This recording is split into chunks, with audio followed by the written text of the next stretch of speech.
I'm so happy to be here, and I just heard about mentors. I call it mentorship in the moment, just to add on to that. When you're looking for that one perfect mentor, you're never going to find them, because there is no perfection. Perfection doesn't exist. I call it mentorship in the moment.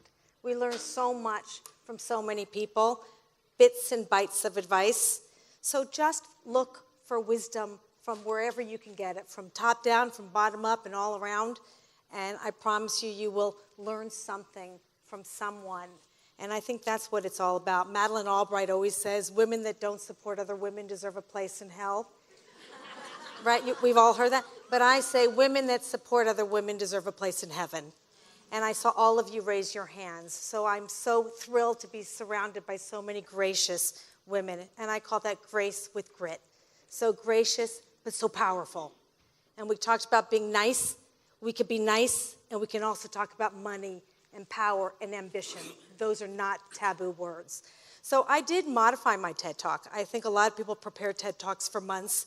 I modified it because I heard so many great conversations today. So I am going to talk about what's not in the textbook. And I am 56 years old. I have been in the corporate world for over 35 years. Thank you. And so I decided to share advice and wisdom from experiences that I had. And one of the things that I am really good at is sharing the good, bad, and the ugly, the truth. What I've gone through in my journey, what I liked, what I didn't like, and what I've done about it. And hopefully that will guide all of you in your journey along your way. And it's how I found my voice. And what I can promise you is it was not in a textbook. I thought that throughout my career, I followed all the rules. I came in early. I left late. I offered to help everyone. I even think I took client calls when I was 8 centimeters dilated with my first child. I missed those important events because I had to, quote unquote, get the work done. And I thought it was perfect until my first review. And I went into my review, and it was 4 typewritten pages. We didn't have computers at the time. And my male boss sat across from me, and there were 4 lines of nice things, generic things about me. I'm nice, I'm kind, I'm gracious, all that kind of stuff. And then the rest was really shitty. It was really bad. And things like I push people too hard, I expect too much, I push timetables too fast. But the one that really pissed me off was I spent too much time with clients. I developed relationships. What? Like, I'm in business development. I don't even understand what you're talking about. And I had 2 options. To either agree, because you're supposed to agree with your boss, and I really needed my job, or do what I did, which was say to him, "Are you kidding?" I said, relationships is what business is all about. And it takes time to grow relationships. And relationships are forever. And that's what companies are really all built on. So I don't really understand why you're criticizing me for this. And one day you're going to regret this decision. Oops. Well, as a result, he put this woman above me and said, "This is a research company. She's a researcher. What don't you get?" Cut to the chase. A little while later, I was at another meeting, and I had this really big idea to migrate research from offline, from mall intercept and telephone research, online to the internet. And this is in a day and age where only wealthy old men with broadband connection were online. And my bosses, and my boss's bosses, and my boss's bosses, all men, said to me, "Terrible idea. It's not the right time." Okay. The next week, I happened to be sitting on a panel with the head of research for one of the largest consumer packaged good companies in the entire world, and I was whispering to this person. And I come off the stage, and my bosses come over to me, and like, "What did you talk to him about? What did you talk to him about?" I said, "I just asked him, when is the right time to migrate research from offline to online?" because you all told me there's a right time, and I wanted to know the answer. And he said, next week. So we're going in to this company next week. And they said, great. John's going to go, Paul's going to go, Ringo's going to go, and George is going to go. And I said, well, what about Shelley? And they said, well, you know, it's a boys' club, and so this is the right team. And I said, well, if that's the right team, then I'm going to cancel the meeting, and you can all wait for the right time.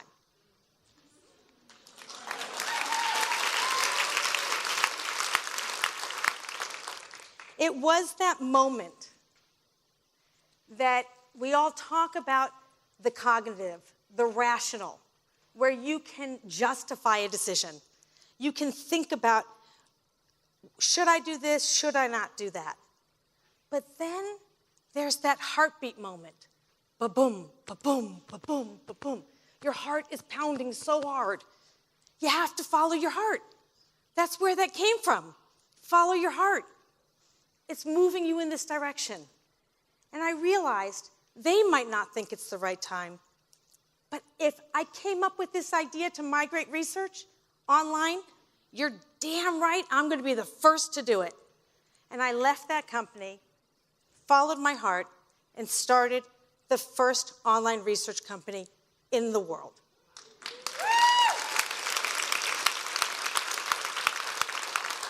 And no one believed I was right, except for my father and my husband. And what was amazing was I decided that I needed to be the first, the second, and the third. The first is always the one that fails. You have to create an ecosystem. You have to come up with the money. You make all the mistakes. The second is the copycat. They don't know what's under the hood. The third is the sweeper. They come up with the money. You've already, built the whole ecosystem, and they win. No one was going to beat me at my game. The second thing I decided was I was going to hire for passion and train for skill. I wanted people that wanted to be there. And the third, I learned from Katharine Hepburn. If you obey all the rules, you miss all the fun. I wanted to break all the rules about corporate America that I hated. So I became well known as the chief troublemaker. And what was amazing about this was I created the uncorporate rules. Rules like the no regret policy. I never wanted to look back in life and say shoulda, woulda, coulda. I never wanted to miss those moments that mattered. And I made that policy for every one of my 250 employees. The second, I created a culture of care, an environment where all of my employees were family. We shared the good, bad, and the ugly. We fought hard, we played hard, but we lived in truth. I had a 99.9% retention rate. No one left my company because we were a happy company. The other policies, we had mandatory parental leave so that all employees could take time off. I'm going to get water. Hold on. I need some water. Thank you. I've been traveling so much. I'm parched. Hold on. It's non-TED-like to have some water, but I really need some water. Break some rules. A mandatory parental leave. Because what does that look like? If you have a woman and a man, and the woman comes in pregnant, it's not unconscious bias, it's conscious bias. She's not going to be able to travel, she's not going to be able to work long hours. What are you going to do? I'll take him. But if both people have to take time off if you have babies, it eliminates that bias. Unconscious bias is an excuse. Tell me once, but once I'm aware of the fact, it's no longer unconscious. My company was the fastest growing research company in the world, and I ended up selling it for $80 million.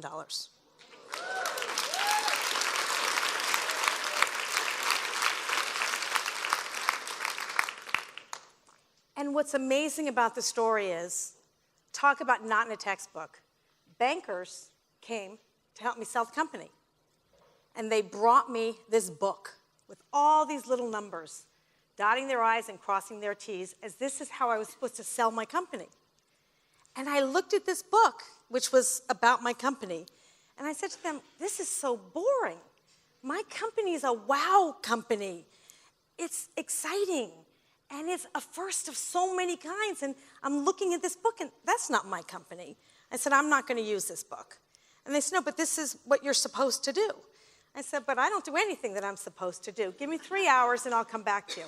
And I created this book that just every page, when you turned it, it excited and delighted you. And it had pictures and sound and motion, and it was so not a bank book. But it worked, and it was my way. And that way became the new way. And what was incredible about my journey, and this is a quote that I love so much, was from Sarah Jessica Parker. She says, trying to be a man is a waste of a woman. I was the only female CEO on the top 25, my entire category. I knew I thought differently than the men. That was very clear from the early days of my career. But that doesn't mean that my way was wrong. It just means that it was different. We talk about the masculine, feminine styles of leadership. The masculine, decisive, analytic, linear. The feminine, emotional, emotive, passionate, compassionate, collaborative, visionary. I was always told there's no room for emotion in the boardroom. You're not supposed to care about people? So you know what I did when I was told that? I wrote a speech. Bring emotion to the boardroom. And I shared it with 2,000 people around the world so that no one would write a rule saying leadership should not be caring and empathetic and passionate. Those are characteristics that are so important for leadership today. And plenty of men have feminine qualities, and plenty of women have masculine qualities. And these are things that we should celebrate. And therefore, I started a new company called The Female Quotient. First came IQ, the intelligence quotient, then came EQ, the emotional quotient. Now comes FQ, the female quotient. When you put women in any equation, the equation gets better. That's a fact. And that doesn't mean men are not important. We are actually better together. I respelled the word feminism to include the word men. F-E-M-E-N-I-S-M. Modern feminism must include men. We for we. This is not about men. This is not about women. This is about making the world a better place. It is about advancing equality. I, as a researcher, wanted to get into technology. I wanted to go to CES, the Consumer Electronics Show in Las Vegas. I heard there was 150,000 people there, less than 5% were women. It was intimidating. I didn't want to go by myself. Even as a badass CEO in market research, I know every single researcher. I knew no one in technology. So what do you do when you're afraid? You invite your girlfriends. So I invited 4 girlfriends. And I said, come walk the floor with me. And if you know other girlfriends, invite them as well. 24 hours later, 50 women showed up. And we walked the floor. 2 remarkable things happened. 1, every single guy's head turned. Where the hell did all you women come from? And that's when we coined the phrase, a woman alone has power, collectively we have impact. The second thing that happened was a confidence moment. I was surrounded by people just like me, with some of the same challenges and some of the same issues. And we were sharing ideas and sharing thoughts. And I finally found my tribe and my community. The next day, we were 150 women. By day 3, we had the penthouse suite with the whole floor, 350 women. Today, we are 17,000 corporate global women strong, united. And when I talk about the textbook, women have been written out of history or forgotten in history. Is that okay? Women on average are paid 80 cents on the dollar. African American women, 64 cents on the dollar. Latinas, 53 cents on the dollar. Is that fair? Textbooks tell us it will take us over 217 years to close the wage gap. You want to wait for that? What are we going to do about it? We are going to use our voices. We are going to use our power. More importantly, we're going to work together and put ourselves into history. And what I always say is when purpose meets passion, we are unstoppable. More importantly, power the pack. Let's all stand up. Stand up.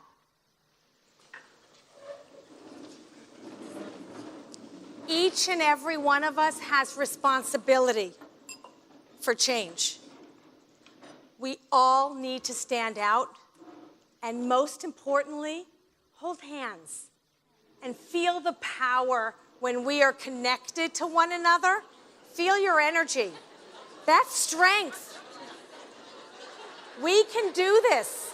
History starts today. The time is now for all of us to make a difference. Thank you.